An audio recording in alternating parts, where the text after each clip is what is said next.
So Tom, tell me, what does dynamic dental ascension, or DDA as it's known, mean to you? That's a great question. I think it's been a passion project of mine for quite some time now. And, years ago, I was an active sports coach for kids and got pretty competitive for a while and got kind of busy. But it's a real nice blend of that love along with dentistry, which has been in my, heart for over 30 years now.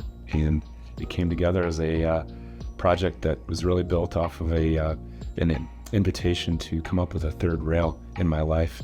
And then here we are. Yeah, I mean, when we first met, we hit it off pretty quickly several years ago. I think it was 2020, possibly. It was. It was during COVID. We met during a sort of the beginnings of a big mastermind group that evolved somewhat out of a variety of different avenues, which I think brought together some pretty incredible people. And that's where we first met. And realized rather quickly, well, shoot, we're neighbors.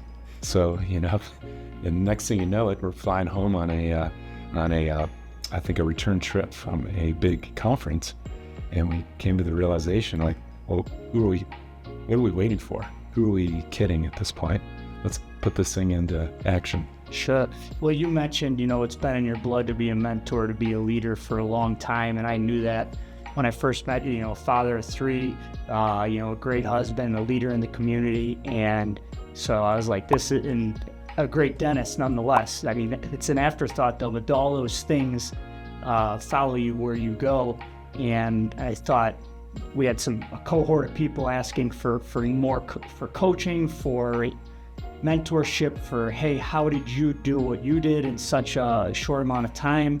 And speaking to your experience, I said, well, I don't feel like I'm ready to do this alone. I'm going to join hands with somebody who I think can bring a lot of value to our lives. And we spawned the group, and since then it's been over 2 years now of loyalty with several people, and we've added others along the way, and we're looking to add and help others grow. So that's right.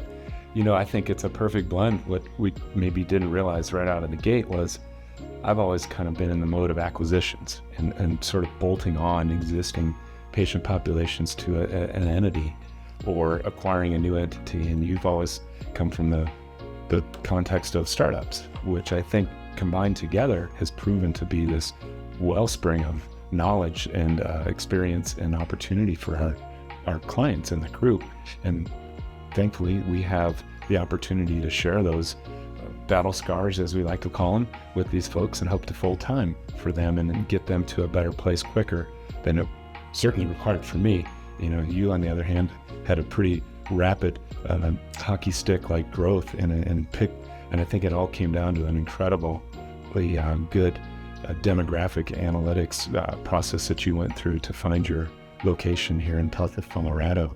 And so I was anxious to find out more about that and see how could I incorporate some of those startup principles into my life as an acquisitions person. And lo and behold,